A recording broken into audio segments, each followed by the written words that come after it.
Hello दोस्तों, कैसे हैं आप सब। मेरा नाम Umesh Maurya, from BRD medical college Gorakhpur. मैं यहाँ आपको पढ़ाने वाला हूँ इरिवर्सिबल सेल इंजरी के बारे में। इसमें नेक्रोसिस, एपोप्टोसिस, फेरोप्टोसिस, पायरोप्टोसिस और ऑटोफेगी के बारे में डिटेल में बताने वाले हैं। तो चलो शुरू करते हैं। नेक्रोसिस, इससे पहले अगर आपको इरिवर्सिबल सेल इंजरी का मैकेनिज्म देखना है तो आप लोग पिछली वीडियो में जाके देख सकते हैं, पूरा डिटेल में पढ़ाया गया है। आप लोगों के लिए हम इस वीडियो में पढ़ाने वाले हैं नेक्रोसिस, एपोप्टोसिस, ऑटोफेगी और फेरोप्टोसिस, पायरोप्टोसिस को। चलो शुरू करते हैं नेक्रोसिस। आखिर नेक्रोसिस क्या है? पहला जो शुरू करने वाले हैं वो है necrosis. What is necrosis? Necrosis का मतलब होता है pathological cell death. General term में क्या कहोगे इसको? Pathological cell death. Pathological cell death है। ये क्या है? पैथोलॉजिकल सेल डेथ है। कोई पैथोलॉजिकली सेल डेथ हो गया तो उसे क्या कहेंगे? नेक्रोसिस हो गया। ये फिजियोलॉजिकल नहीं होता है, ध्यान देना, फिजियोलॉजिकल नहीं होता है, केवल पैथोलॉजिकल होता है। केवल डिजीज कंडीशन में ही होगा नेक्रोसिस। अब जो नेक्रोसिस है, नेक्रोसिस ध्यान रखना, नेक्रोसिस और एपोप्टोसिस में एक चीज कॉमन है। क्या कॉमन है? इसमें इंट्रासेलुलर प्रोटीन का डाइजेशन होता है और एंजाइम का भी क्या होता है? डिग्रेडेशन होता है। तो नेक्रोसिस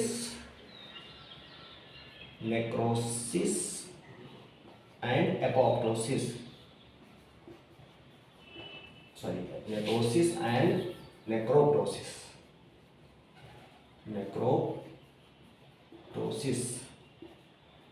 अब नेक्रोप्टोसिस में थोड़ा सा मात्रा होता है नेक्रोसिस का, थोड़ा सा एपोप्टोसिस का, यानी कि उसमें प्रोग्राम सेल्ड हो जाता है डेथ। और लेकिन नेक्रोसिस के जैसा ही होता है, इसलिए नेक्रोप्टोसिस होते हैं। तो जो नेक्रोसिस एंड एपोप्टोसिस में क्या होता है? इंट्रासेलुलर प्रोटीन डाइजेशन यानी कि डिग्रेडेशन होता है, डीनेचुरेशन होता है। और जो एंजाइम होता है उनका भी क्या होता है? डीनेचुरेशन। जो एंजाइम होती हैं, एंजाइम्स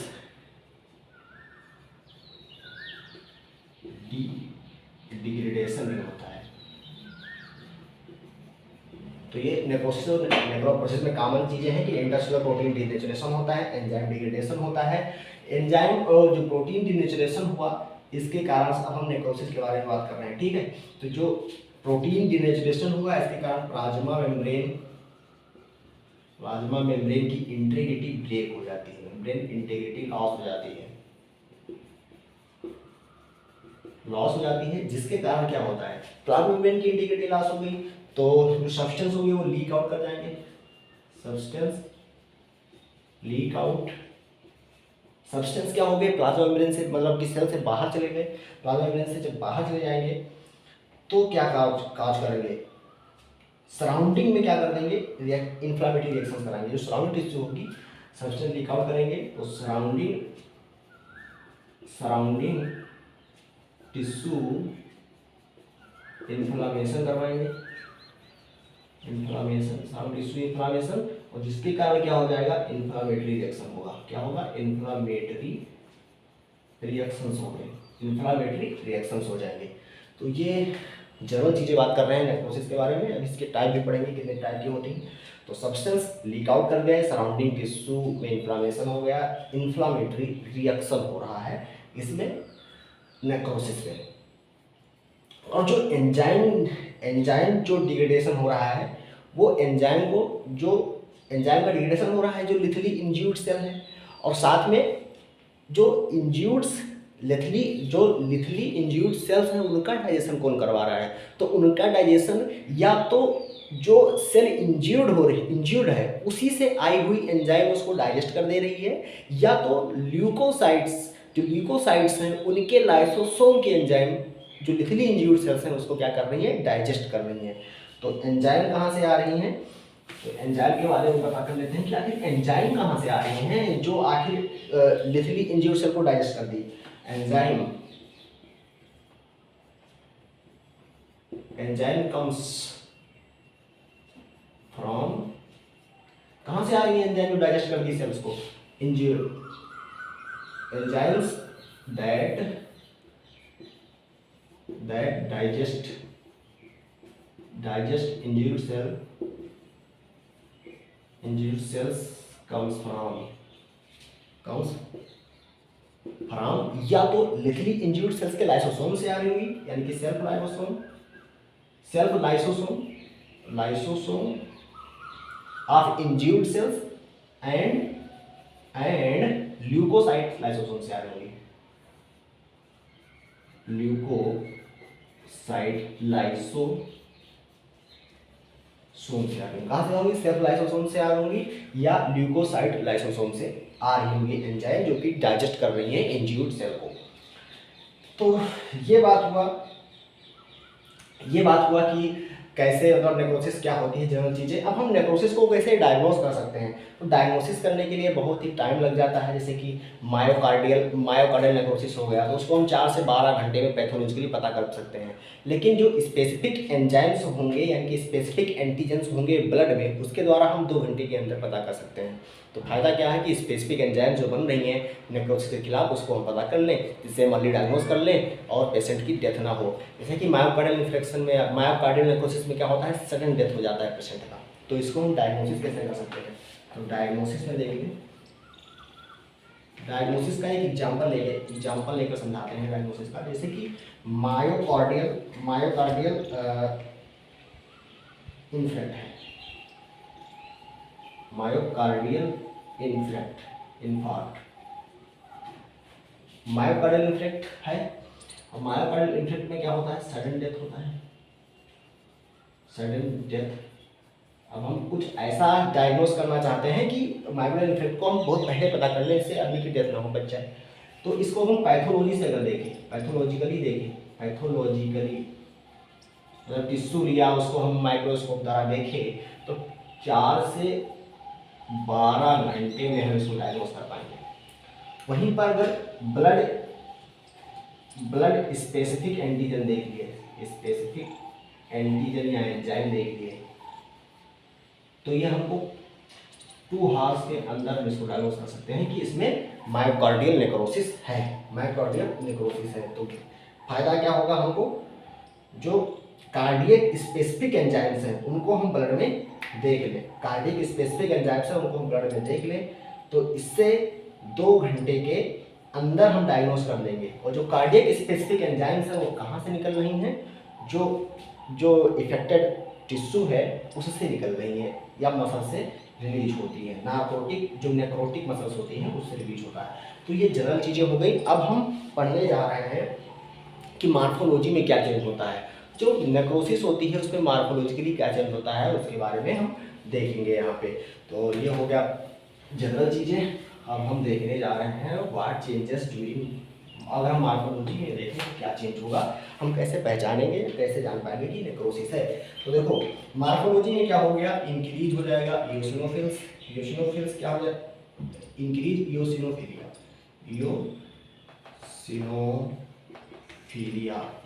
इयोसिनोफिलिया इंक्रीज दिखेगी। और इसको हम पता करने के लिए क्या करेंगे, हेमेटोजाइलिन डाई और यूसिन डाई का प्रयोग करेंगे, जिससे कि क्या हो जाएगा, ये स्टेन हो जाएंगे। तो इसके लिए यूज करेंगे हम हेमेटोजाइलिन एंड यूसिन डाई। आपको पता होना चाहिए कि इसको ब्लू डाई कहते हैं और इसको रेड डाई कहते हैं। और ये काम करता है साइटोप्लाज्मिक आरएनए की वजह से और ये साइटोप्लाज्मिक प्रोटीन की वजह से, ठीक है। तो लॉस हो जाएगा किसका, साइटोप्लाज्मिक आरएनए, ये काम करेंगे। और साइटोप्लाज्मिक प्रोटीन का लॉस हुआ तो क्या काम करेंगे, यूसिन डाई का प्रयोग करेंगे, रेड डाई और ये ब्लू डाई। तो ये चीज़ें कुछ एक्स्ट्रा चीज़ें थी जो डाई के बारे में बताया हूँ मैं। अब यूसिनोफिलिया क्या हो जाएगा, इंक्रीज हो जाएगा। ये क्या है, मार्फोलॉजी है। यूसिनोफिलिया इंक्रीज यूसिनोफिलिया दिखाई पड़ेगा, इंक्रीज यूसिनोफिलिया दिखाई पड़ेगा। और साथ में माइलिन फिगर होगा, माइलिन फिगर होगा यानी फास्फोलिपिड, जो डैमेज टिश्यू थे, जो डैमेज सब्सटेंस थे, उनके जगह पर फास्फोलिपिड्स आ गया तो क्या होगा, माइलिन फिगर बढ़ जाएगा, increase myelin figure. Increase smiling figure दिखाई पड़ेगा। साथ में माउथ ईटन अपीयरेंस दिखाई पड़ेगा। माउथ ईटन अपीयरेंस क्यों दिखाई पड़ेगा? जो सेल्स के अंदर की जो ऑर्गेनेल थे उनको डाइजेस्ट कर लिया गया, उनको खा लिया गया, और जब खा लिया गया तो बाइकुलेटेड हो गया वो सेल, और बाइकुलेट हो जाने के कारण वो कैसे दिखाई पड़ेगा? Mouth eaten appearance. तो माउथ ईटन अपीयरेंस होगा, मतलब माउथ ने खा लिया सेल को, तो माउथ ईटन अपीयरेंस बाइक्यूल्स दिखाई पड़ेंगे। माउथ ईटन अपीयरेंस होगा। और ग्लासी अपीयर होगा, क्योंकि ग्लाइकोजन का लॉस हो जा रहा है। तो due to loss of glycogen क्या होगा? ग्लॉसी अपीयरेंस होगा। आप लोग लिखते चलिएगा जिससे कि नोट आपके तैयार होते रहे, क्योंकि वरना आपको स्लो लगेगा वीडियो, तो इसलिए आप लिखते रहेंगे तो आपको स्लो नहीं लगेगा वीडियो। तो due to loss of glycogen glossy appearance होगा। ये जनरल फीचर हो गया तुम्हारा नेक्रोसिस का। अब नेक्रोसिस में और अगर हाँ न्यूक्लियर चेंजेस देखते हैं कि न्यूक्लियस में कैसे कैसे चेंज होगा, तो उसमें क्या हो जाएगा? अगर न्यूक्लियर चेंजेस देखेंगे, न्यूक्लियर चेंजेस यानी क्रोमेटिन में क्या हो रहा है, न्यूक्लियर चेंज देखेंगे तो न्यू कैरियोहेक्सिस, पिक्नोसिस, कैरियोलाइसिस हो जाएगा। कैरियोलाइसिस यानी कि क्रोमेटिन का मतलब लाइसिस हो गया, तो कैरियोलाइसिस, पिक्नोलाइसिस यानी क्रोमेटिन का श्रिंकेज ऑफ क्रोमेटिन हो गया। पिक्नोसिस, कैरियोलाइसिस, पिक्नोसिस और कैरियोहेक्सिस यानी फ्रेगमेंटेशन हो जाएगा क्रोमेटिन का। कैरियोहेक्सिस, ठीक है। तो ये चीज हो गया, न्यूक्लियर चेंज हो गया, ये तुम्हारा मार्फोलॉजी था। अब हम बात करने जा रहे हैं पैटर्न्स ऑफ नेक्रोटिक टिश्यू, यानी कि पैटर्न ऑफ नेक्रोटिक टिश्यू, यानी कि उसका मैकेनिज्म क्या है, उसके आधार पर कई प्रकार की नेक्रोसिस होती हैं, जैसे कि कोगुलेटिव, कोलिगेटिव यानी कि लिक्विफैक्टिव, और फैट, फाइब्रिनॉइड, ये सब होती हैं। इसको याद करने के लिए आप याद कर सकते हैं CLCF2G। जो इसका ट्रिक है क्या है? CLCF2G। सी से क्या है, हम यहाँ लिख नहीं रहे हैं, ठीक है, लिखेंगे तो आप लोग याद नहीं कर पाएंगे। तो जब हम CLCF2G बार बार बोलते रहेंगे, इससे आप क्या याद हो जाए। तो सी से कोगुलेटिव, लिक्विफैक्टिव, कैसियस, एफ से फैट और फाइब्रिनॉइड, जी से गैंग्रीनस, ठीक है। तो कोगुलेटिव, लिक्विफैक्टिव, कैसियस, फैट या और फाइब्रिनॉइड और गैंग्रीनस, ये तुम्हारे टाइप्स होती हैं नेक्रोसिस के, क्योंकि पैटर्न ऑफ टिश्यू अलग होता है, लेकिन ध्यान रखना जो गैंग्रीनस होता है इसमें कोई स्पेसिफिक टाइप पैटर्न नहीं होता है। वैसे ही हमारा जो फैट वाला होता है इसमें भी कोई स्पेसिफिक पैटर्न नहीं होता है। तो ये लोग ध्यान रखना, जो गैंग्रीनस होता है उसमें कोई स्पेसिफिक पैटर्न नहीं होता है। और जो फैट नेक्रोसिस होता है उसमें भी फैट वाला जो फैट नेक्रोसिस होता है उसमें भी कोई नॉट स्पेसिफिक, तो इसको वहीं पर समझा देंगे, ठीक है। तो ये इसमें कोई स्पेसिफिक पैटर्न नहीं होता है। CLCF2G, coagulative, liquefactive, caseous, fat, fibrinoid और गैंग्रीनस, ये हो गया तुम्हारे types of necrosis due to pattern of tissue.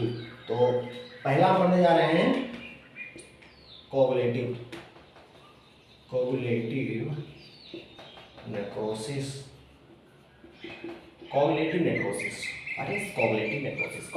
मतलब कोगुलेट हो गया, कुछ प्रोटीन का आता है, कोगुलेशन हो जाता है, और ये प्रोटीन जो होती है वो कोगुलेट करके परसिस्टेंट रह जाती है सेल कुछ दिनों के लिए या वीक्स के लिए, जिसके कारण इसमें पस नहीं बनता है, तो कोगुलेट प्रोटीन दिखाई पड़ती है। कोगुलेटेड प्रोटीन की तरह दिखाई पड़ता है वो, तो प्रोटीन कोगुलेटेड होती है, इसीलिए इसमें क्या कहते हैं, कोगुलेटिव नेक्रोसिस कहते हैं।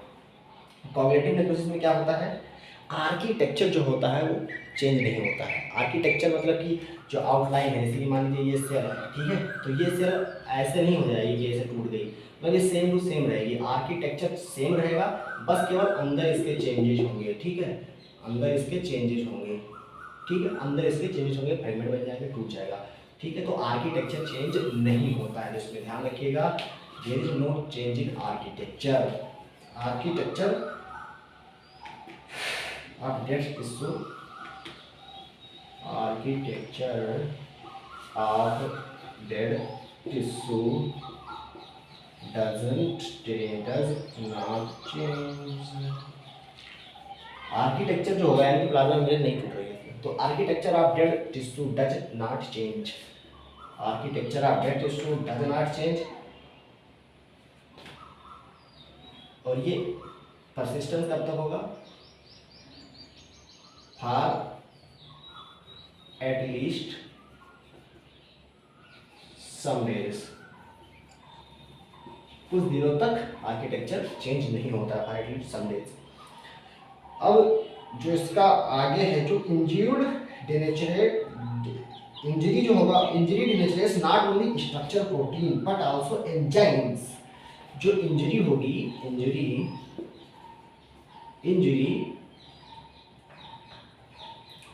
not only denaturates protein but also enzymes को भी क्या कर दिया? डिनेचरेट कर दिया। और एंजाइम जो डिनेचरेट हो जाएगा तो ये क्या करेगा? ब्लॉक कर देगा प्रोटियोलाइसिस। भाई एंजाइम ही नहीं है तो प्रोटियोलाइसिस कैसे हो पाएगा? प्रोटियोलाइसिस ब्लॉक हो गया तो प्रोटीन की जस की तस कोगुलेटिव स्टेज में ही बनी रह गई, इसीलिए इसको क्या कहते हैं? कोगुलेटिव नेक्रोसिस कहते हैं। तो ब्लॉक हो गया प्रोटियोलाइसिस, इसी कारण प्रोटियोलाइसिस हो गया, इसी कारण eosinophilic enucleated cells persist for days or weeks। ठीक है, तो जिसके कारण क्या हो जाएगा?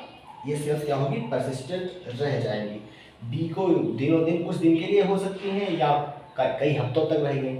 इसके लिए क्या होगा? इसीलिए इसको क्या कहते हैं? Coagulative necrosis. Protein coagulated state में ही रह रही है कुछ दिन तक, पस नहीं बन रहा है, बैक्टीरिया का इन्फेक्शन नहीं हो रहा है या फंगल इन्फेक्शन नहीं हो रहा है।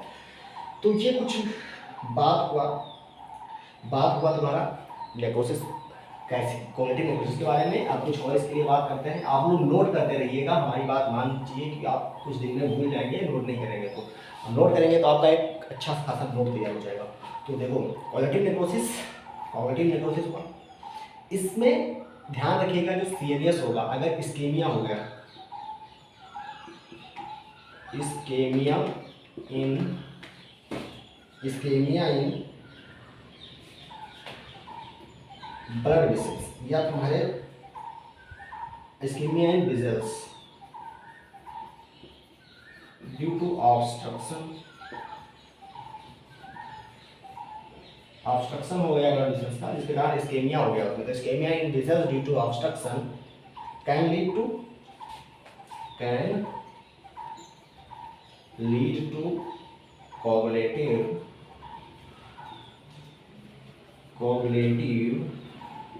necrosis in central nervous system। Central nervous system में क्या हो सकता है? Can lead to coagulative necrosis in all organ except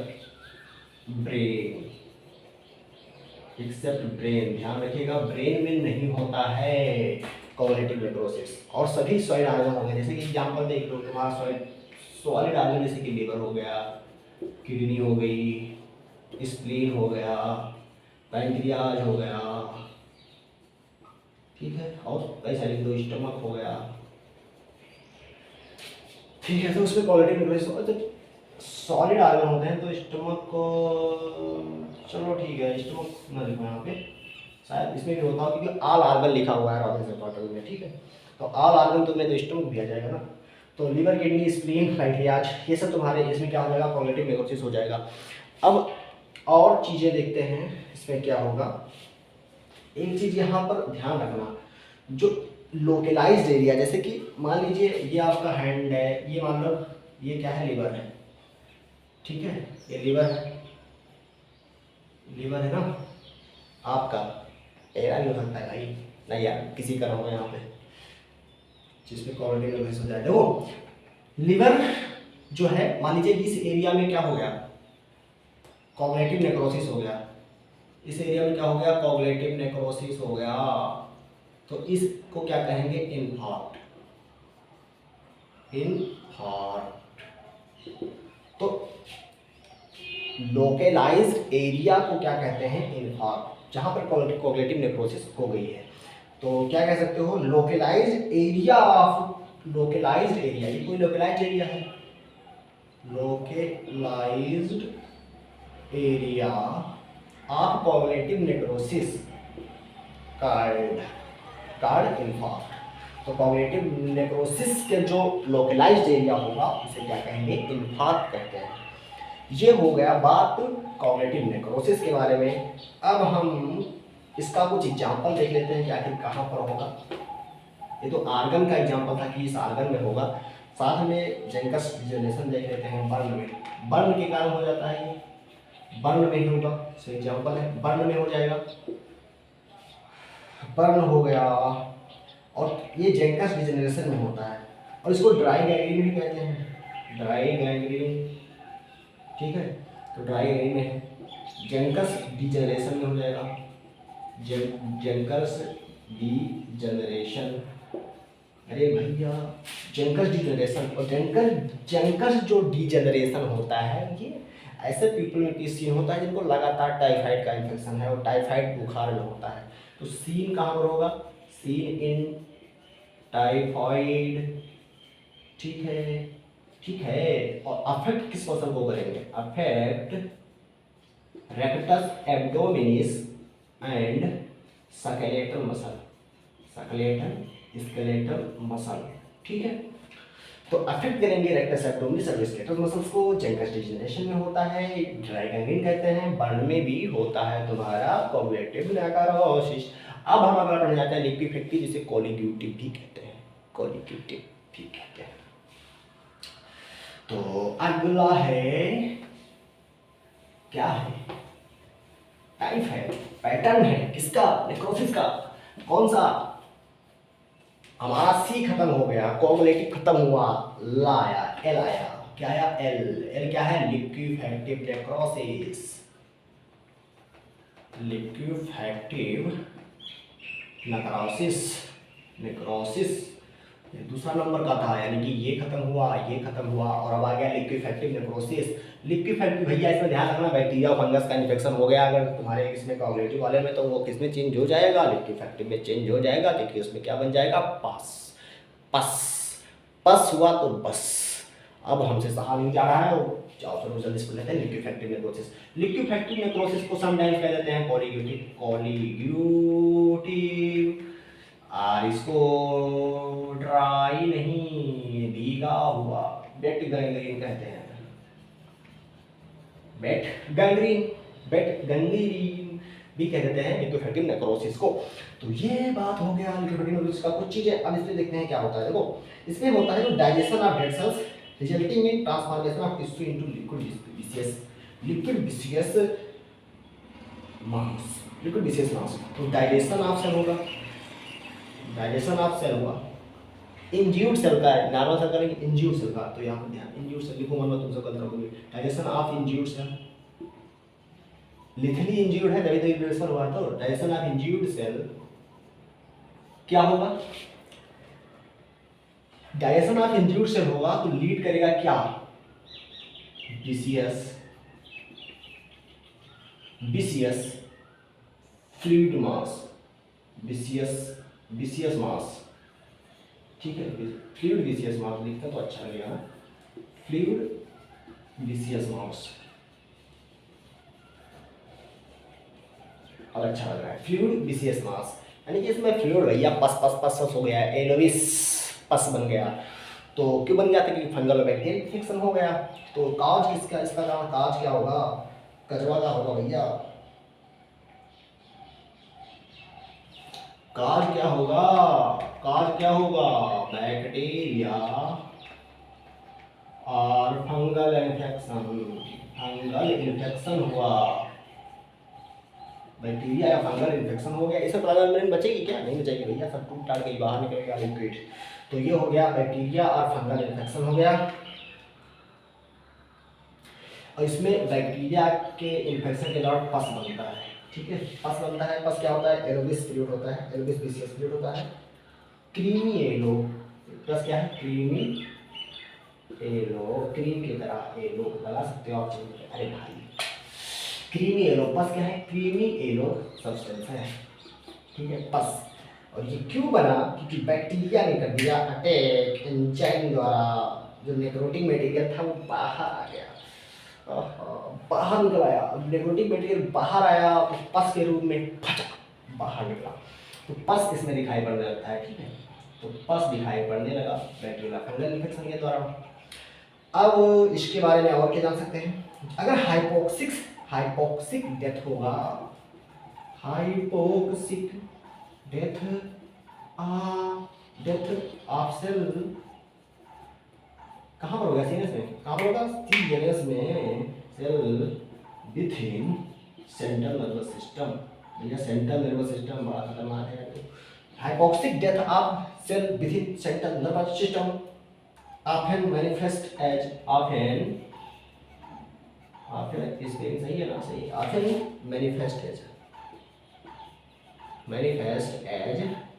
liquefactive necrosis, liquefactive necrosis, lymph node पर समझ जाना, liquefactive necrosis, ठीक है। तो hypoxic death of cell within CNS often manifest as liquefactive necrosis। तो ये इसका एग्जाम्पल के टाइम में लिख सकते हैं, ठीक है। तो ये हो गया लिक्विफेक्टिव नेक्रोसिस का काइंड। अब हम पढ़ने जा रहे हैं गैंग्रीनस नेक्रोसिस के बारे में। अगला पढ़ने जा रहे हैं गैंग्रीनस। भैया कौन कौन सा हो गया? सीएलसी F2G में से कौन कौन सा हो गया? सी हो गया, कॉग्निटिव हो गया, लिक्विफेक्टिव हो गया। अब हम पढ़ने जा रहे हैं गैंग्रीनस, लेकिन ध्यान रखने का गैंग्रीनस कोई भैया पार्टिकुलर पैटर्न नहीं है, वो तुम्हारा कॉग्निटिव और लिक्विफेक्टिव का ही टाइप है। तो ये है तुम्हारा अगला गैंग्रीनस नेक्रोसिस। गैंग्रीनस नेक्रोसिस जो है 3 नंबर पे, और 3 नंबर पे क्या है? Gangrenous necrosis. गैंग्रीनस नेक्रोसिस देख लेते हैं क्या है भैया। ये क्या है? नॉट ये specific pattern, not a specific pattern of necrosis, ठीक है। तो कोई स्पेसिफिक पैटर्न नहीं नेक्रोसिस का, एक कॉग्निटिव और लिक्विफेक्टिव का ही प्राप्त है, जैसे प्रकार है। जैसे कि कॉग्निटिव और लिक्विफेक्टिव, कॉग्निटिव में क्या होता था? Dry gangrene. लिक्विफेक्टिव में क्या होता था भैया? Wait gangrene. तो गैंग्रीनस नेक्रोसिस तो कोई not specific pattern of necrosis, ये तुम्हारा दो को ये शामिल करेगा इसी को, ठीक है। तो ये हुआ गैंग्रीनस नेक्रोसिस। गैंग्रीनस उसमें ध्यान दीजिएगा, जो स्पेसिफिक नहीं है, लेकिन यूज ये क्लिनिकल प्रैक्टिस में, क्लिनिकल टर्म जो होता है, term use in clinical practice अब क्लिनिकल प्रैक्टिस में यूज करने लगे। और मेनली किसके लिए? मेनली फॉर लिम्ब के लिए, और लिम्ब में भी किसमें? लोअर लिम्ब के लिए मेनली, ठीक है, ये यूज करने लगे। तो ये कोई गैंग्रीनस नेक्रोसिस कोई स्पेशल टाइप का नहीं है, ये तुम्हारा कॉग्निटिव और लिक्विफेक्टिव का ही है। तो अगर कोई गैंग्रीन के सामने पूछता है तो कॉग्निटिव और लिक्विफेक्टिव लिख के चले आओ, मामला खत्म। ये तुम्हारा हो गया गैंग्रीनस नेक्रोसिस के बारे में। अब हम कैसियस नेक्रोसिस के बारे में बात करते हैं। कैसियस, कैसे ही कैसे भैया, कैसियस नेक्रोसिस, कैसियस नेक्रोसिस। आप कैस मत समझना, कैस पर कैसियस मतलब चीज है, चीज लाइक अपीयरेंस, चीज लाइक अपीयरेंस। तो देखते हैं कैसियस नेक्रोसिस में क्या होता है। जो इनकाउंटर, जब जो लिथली इंजर्ड होंगी वो किसके द्वारा इनकाउंटर हो रही होंगी? ट्यूबरकुलोसिस मोस्टली, तब क्या होता है? कैसियस नेक्रोसिस होता है। तो इसमें आप लोग पहला पॉइंट लिखिएगा, encountered most often in foci of tuberculous infection। भैया नोट हुआ बना ली हो साथ में, इन्फेक्शन मैं तो बाद में भूल गई हूँ। तो encountered most often in foci of tuberculous infection. तो ट्यूबरकुलस इन्फेक्शन में इनकाउंटर होता है, इसका क्या होगा? कैसियस नेक्रोसिस होगा। इसमें और क्या होता है, जो कैसियस का मतलब होता है चीज, चीज लाइक अपीयरेंस होता है, चीज लाइक अपीयरेंस एक गैसियस का मतलब होता है। ठीक है, उदाहरण लिख दे रहे हैं, चीज लाइक अपीयरेंस होता है, कैसियस का मतलब चीज लाइक अपीयरेंस। अगर माइक्रोस्कोपिक एग्जामिनेशन करोगे तो कैसा दिखाई पड़ेगा, ये यहाँ से हमको डिलीट करना पड़ेगा, डिलीट कर लिए। और हम इसी में क्या कर रहे हैं, कंटिन्यू। इसमें क्या होगा, जैसे इससे बहुत सारे फ्रेगमेंट बने हैं। ठीक है, ये सब फ्रेगमेंट क्या हो गए, इकट्ठे क्या हो गए, सब जम गए एक दूसरे में। तो फ्रेगमेंट जो लाइस्ट आर्गन होंगे वो भी क्या होंगे, एक जगह इकट्ठा हो गए। ठीक है, सब टूटे टूटे सब क्या हो रहे हैं, इकट्ठा हो रहे हैं एक जगह। तो अब इसका डायग्राम आप किताब में देख सकते हैं। डायग्राम बनाने में यहाँ पर भैया बहुत मुश्किल हो जाएगा बनाने के लिए। तो ठीक है, तो ये होगा, मान लो फ्रेगमेंट्स, इसमें क्या होता है, जो लाइस्ट या फ्रेगमेंटेड आर्गन होते हैं वो इकट्ठा हो जाएंगे एक पैटर्न में, एक मतलब एक डिस्टिंक्टिव इन्फ्लामेटरी बाउंड्रीज। मान लो ये डिस्टिंक्टिव इन्फ्लामेटरी बाउंड्रीज है, इसके अंतर्गत क्या होगा, इकट्ठा हो गए। अब कहीं पर मतलब हो रहा है, तो जैसे ये टिश्यू हो रहा है, ठीक है, ऐसे डैमेज हो रहा है, तो ये अगला टिश्यू है, यहाँ पे भैया बहुत सारे ऐसे इकट्ठा हो गए। ये क्या था, यहाँ पे क्या हुआ था, घाव वगैरह है ना, इसमें मान लो यहाँ पर चोट लगी थी। अब ये हल्का इन्फ्लामेशन था यहाँ पे, तो इसके अराउंड का होगा एक एरिया होगी, इसमें इकट्ठा होंगे। कैसे होंगे उसके बारे में देखते हैं, क्या होता है, गाइडेंस के बारे में बात हो गया है ना, कैसियस के बारे में हम पढ़ रहे हैं। तो एरिया, जो एरिया होगी अपेयर्स एरिया, ये एरिया है जो अपेयर्स होगी। कैसे, area appears as structureless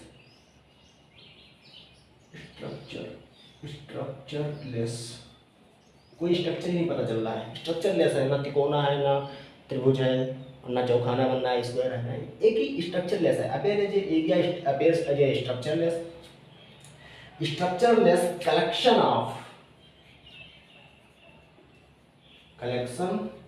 structureless collection of fragment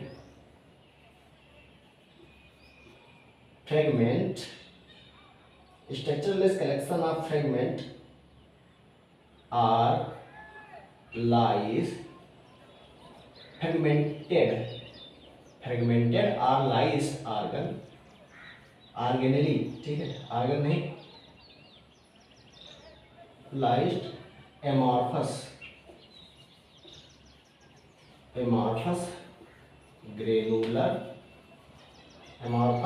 granular debris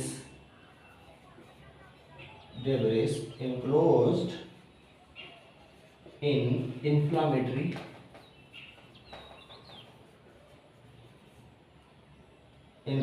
borders। इसमें क्या होगा, जो एरिया होगा अपेस होगा as a structureless collection of fragmented और lysed amorphous granular debris enclosed in inflammatory borders. तो ये तुम्हारा बात हो गया भैया कैसियस नेक्रोसिस के बारे में।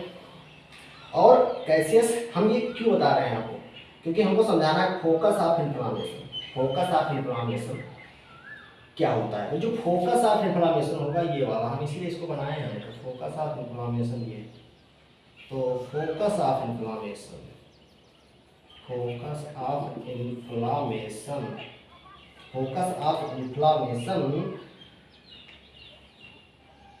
नोन एज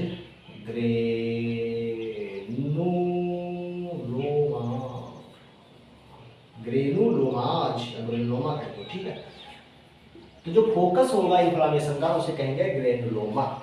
तो ये बात हो गया तुम्हारा कैसियस नेक्रोसिस के बारे में। अब हम फैट नेक्रोसिस में बात करते हैं। इसमें चाल्की अपीयरेंस हो जाता है due to deposition of the fatty acid and जो चीज़ें होंगी और फैक्टर्स। तो अगला बात कर रहे हैं किसके बारे में भैया, फैट, यानी कि F2 आ गया, F आ गया। तो F में क्या है, फैट भैया, फैट भैया आ जाओ, फैट भैया। तो चौथा नंबर का है, 1 2 3 हो गया। अब इसमें चल रहे हैं 4 नंबर पे क्या है, फैट नेक्रोसिस।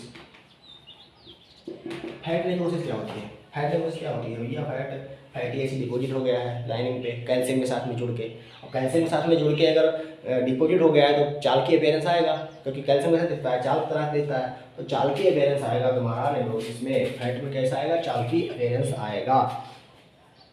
तो इसमें क्या होगा, जो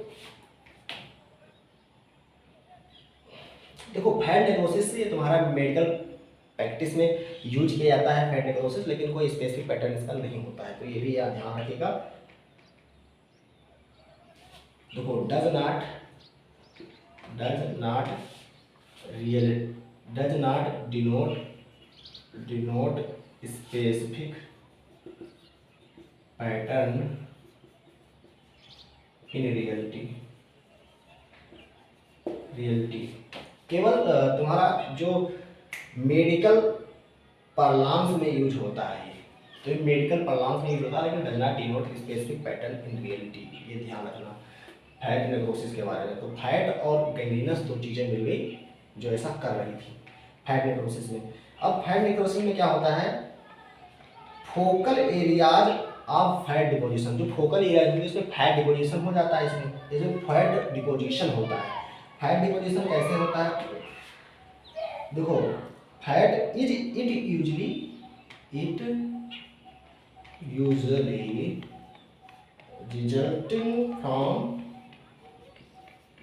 resulting from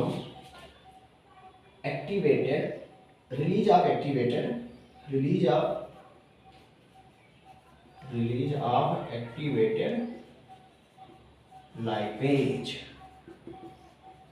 activated lipase release हुआ, एक्टिवेटेड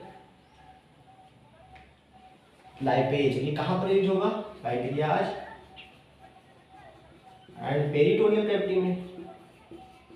ये कहाँ रिलीज होगा, पैंक्रियाज और पेरिटोनियल कैविटी में रिलीज होगा, पेरिटोनियल कैविटी में रिलीज होगा लाइपेज। अब जब लाइपेज रिलीज हुआ, लाइपेज रिलीज होने के कारण, और ये सॉरी एक चीज ध्यान रखना यहाँ पे, एक कैलामिटस एब्डोमिनल इमरजेंसी होती है जिसमें ये चीज होता है, कैलामिटस एब्डोमिनल इमरजेंसी। जैसे इसको क्या कहते हैं, नोन एज एक्यूट पैंक्रियाटाइटिस।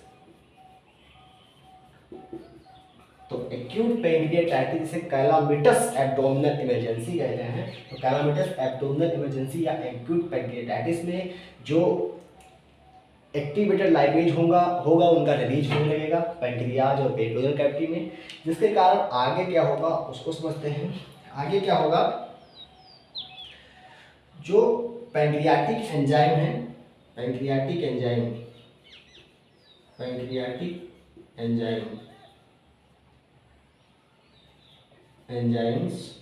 यानी यही लाइपेज, ठीक है, acinar leak out through acinar cell. Acinar cell कहाँ पाए जाते हैं, पैंक्रियाज में, तो एसिनार सेल से ये लीक आउट कर गई, एसिनार सेल से लीक आउट कर गई।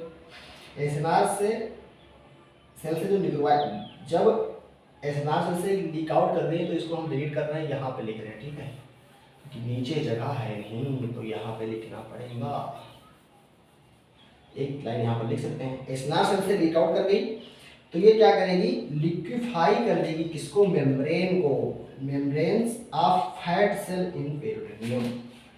Liquefy fat cell in peritoneum. क्या हुआ, पैंक्रियाटिक एंजाइम लीक आउट कर गई, थोड़े एसिनार सेल ये क्या करेंगी, लीड करेंगी, लिक्विफाई करेंगी फैट सेल्स इन पेरिटोनियम, फैट सेल को पेरिटोनियम में लिक्विफाई कर दिया। और जो लाइपेज था उसके बाद में क्या होगा, देखो ये स्टेप हम अब इसको हम डिलीट कर रहे हैं यहाँ से, क्योंकि जगह नहीं बचेगा, थोड़ा सा जगह हमको चाहिए। CLC F2G आपको याद हो गया होगा अब तक, ठीक है, इसको हम यहाँ ले जा रहे हैं। ठीक है, अब इसके आगे स्टेप क्या होगा, इसके आगे क्या होगा, फैटी एसिड जो ट्राइग्लिसराइड एस्टर्स होंगे, ट्राइग्लिसराइड एस्टर्स स्प्लिट होगा, स्प्लिट होगा किसमें, फैटी एसिड में। फैटी एसिड, फैटी एसिड तुम्हारा कंबाइन करेगा कैल्शियम से, कैल्शियम से, और क्या हो जाएगा, white chalky, white chalky deposit. तो chalky white areas, chalky white areas, chalky white areas जो सपोनिफिकेशन हो गया, सपोनिफिकेशन, सपोनिफिकेशन हो गया, चार्की व्हाइट एरियाज बन गए सरफेस पे। तो ये कैसे दिखाई पड़ेगा, चार्की व्हाइट एरियाज दिखेगा, क्योंकि फैटी एसिड कंबाइन कर रहा है कैल्शियम के साथ में, वो डिपॉजिट हो जा रहा है सरफेस पे सपोनिफिकेशन के द्वारा, चार्की व्हाइट एरियाज बन गए। चार्की व्हाइट एरियाज इसमें, एरियाज इसमें बन जाते हैं। तो ये फैट सपोनिफिकेशन का एग्जाम्पल है। ये तुम्हारा होता है किसमें, फैट नेक्रोसिस में। फैट नेक्रोसिस में मेन जो कैरेक्टरिस्टिक है क्या है, चार्की व्हाइट एरियाज बन जाते हैं सपोनिफिकेशन के द्वारा। ठीक है, तो ये खत्म हो गया तुम्हारा फैट नेक्रोसिस। अगला है फाइब्रिनॉइड, फाइब्रिनॉइड यानी कि F2 में से एक F खत्म हो गया था, एक F और है, F क्या है, फाइब्रिनॉइड। तो अब पढ़ना है फाइब्रिनॉइड नेक्रोसिस, फाइब्रिनॉइड नेक्रोसिस। अगला है 5वें नंबर पे था ना, 5, फाइब्रिनॉइड, फाइब्रिनॉइड नेक्रोसिस। भैया फाइब्रिनॉइड नाम है तो इसमें फाइब्रिन कुछ कमाल कर रहा होगा, फाइब्रिन कहीं पर इन्वॉल्व हो रहा होगा, तो उसी को हमको ढूंढ के अब लिख लेना है। तो फाइब्रिन क्या है, देखो इसमें क्या होता है, इसमें ये यूजली सीन इन इम्यून, जो इम्यून सेल्स होंगी उसमें दिखाई पड़ती है, इम्यून रिएक्शंस में। तो usually seen in immune reaction involving blood cell, usually seen in immune reaction involving blood cell, involving blood vessels, involving blood vessel. कहाँ पर सीन होगी, usually seen in immune reactions involving blood vessels, fibrinoid necrosis दिखाई पड़ेगी वहाँ पे। कहाँ पर होती है, इम्यून रिएक्शंस में इन्वॉल्विंग ब्लड वेसल्स में, या तो ब्लड वेसल्स में होंगी तुम्हारी, ये इम्यून रिएक्शंस में होंगी, कहाँ पर, ब्लड वेसल्स में, यानी कि कहाँ बनेगा, ब्लड वेसल्स में फाइब्रिनॉइड नेक्रोसिस होगा। एक ही चीज़ बार बार कह दिया है, सॉरी। चलो ठीक है, फाइब्रिनॉइड नेक्रोसिस के बारे में हो गया। और कुछ चीज़ें इसके बारे में जानते हैं। जो कॉम्प्लेक्सेस होंगे एंटीजन और एंटीबॉडी के, जो कॉम्प्लेक्सेस होंगे एंटीजन एंटीबॉडी के, वो डिपॉजिट हो जाते हैं किसके साथ मिलके, उसके बारे में देखते हैं। तो जो कॉम्प्लेक्सेस होंगे antigen and antibodies are deposit in the walls of arteries. तो complexes of antigen and antibody deposited in arteries. Arteries में क्या हो जाते हैं, डिपॉजिट, कौन, एंटीजन के कॉम्प्लेक्स, एंटीजन और एंटीबॉडी के कॉम्प्लेक्स डिपॉजिट हो जाते हैं आर्टरीज में। अब जब डिपोजिशन हो गया इन इम्यून कॉम्प्लेक्स का, इन इम्यून कॉम्प्लेक्स का डिवीजन हो जाएगा, तो ये टुगेदर विद फाइब्रिन, अब फाइब्रिन आ गया, फाइब्रिन के साथ में मिलके क्या करते हैं, फाइब्रिन के साथ में क्या करते हैं, अभी जो कॉम्प्लेक्सेस थे वो फाइब्रिन के साथ में लीक आउट कर जाते हैं वेसल से, लीक आउट वेसल्स, जो ब्लड वेसल्स था उससे, यानी आर्टरीज था उसके क्या कर दिए, लीक आउट कर दिए, बाहर चले गए। तो फाइब्रिन और इम्यून कॉम्प्लेक्स लीक आउट कर दिए वेसल से, जिसके कारण क्या हुआ, जिसके कारण क्या होगा, ब्राइट पिंक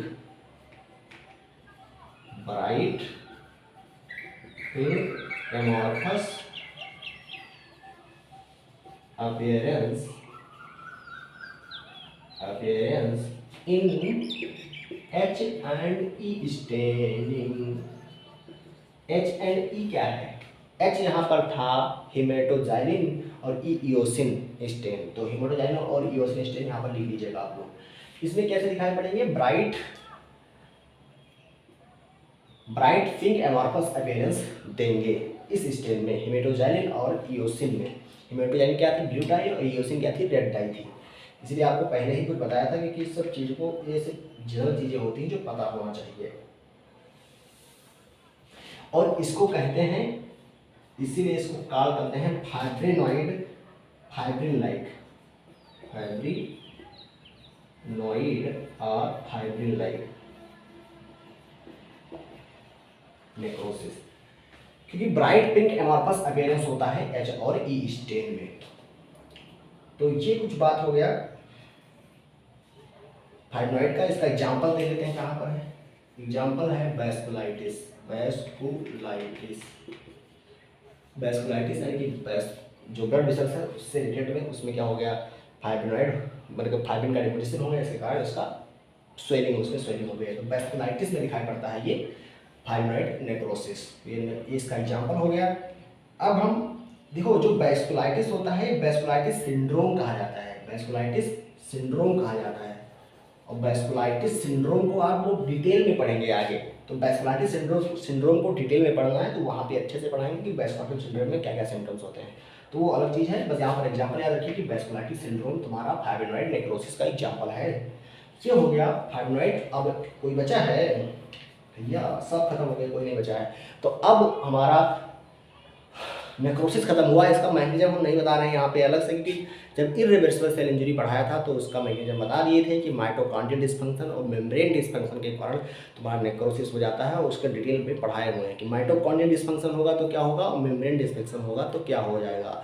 यानी कि वो प्लेब्स बन रहे थे और फ्रेगमेंटेशन हो जा रहा था, क्रोमेटिन कंडेंसेशन हो जा रहा था, क्रोमेटिन का पिग्नोसिस, कैरियोलाइसिस और कैरियोहेरिसिस, सब चीज़ें बताया था कि एटीपी का डिप्लेशन हो जाता है और सोडियम पोटेशियम पंप काम नहीं करता, ये सब चीज़ें बताया था। आप पीछे वीडियो जाके देख सकते हैं, प्लेलिस्ट बनी हुई है, आप लोग जाके देख सकते हैं। तो अब हम पढ़ते हैं एपोप्टोसिस के काम पे। एपोप्टोसिस देखते हैं, वीडियो कितना बड़ा हो गया, 46 मिनट्स, व्हाट अ टाइमिंग। लेकिन हमको सबको खत्म भी करना पड़ेगा। देखो बात यह है कि हम पूरा पढ़ा रहे हैं, अब पूरा पढ़ा रहे हैं तो भाई टाइम तो लगेगा। अगर छोड़ छोड़ के पढ़ा रहे होते और मतलब जैसे कि किसी और प्लेटफॉर्म पे पढ़ाते हैं तो बहुत कम चीज़ें बताते हैं, जिससे आप प्रॉप में जाके नहीं लिख नहीं सकते हैं, आप अच्छे से समझ नहीं सकते हैं उसको देख के। लेकिन मेरा देख के आप लोग अच्छे से समझ सकते हैं। अगर आपको ज़्यादा स्लो लग रहा है तो आप 1.5 में या 1.25 में देख सकते हैं वीडियो, ठीक है। तो ये हो गया नेक्रोसिस के बारे में। ऐसा करते हैं, नेक्रोसिस और एपोप्टोसिस का वीडियो अलग अलग बना देते हैं। तो ठीक है, लाइक कीजिएगा अगर आपको वीडियो अच्छी लगी हो, और चैनल को सब्सक्राइब कर लीजिएगा।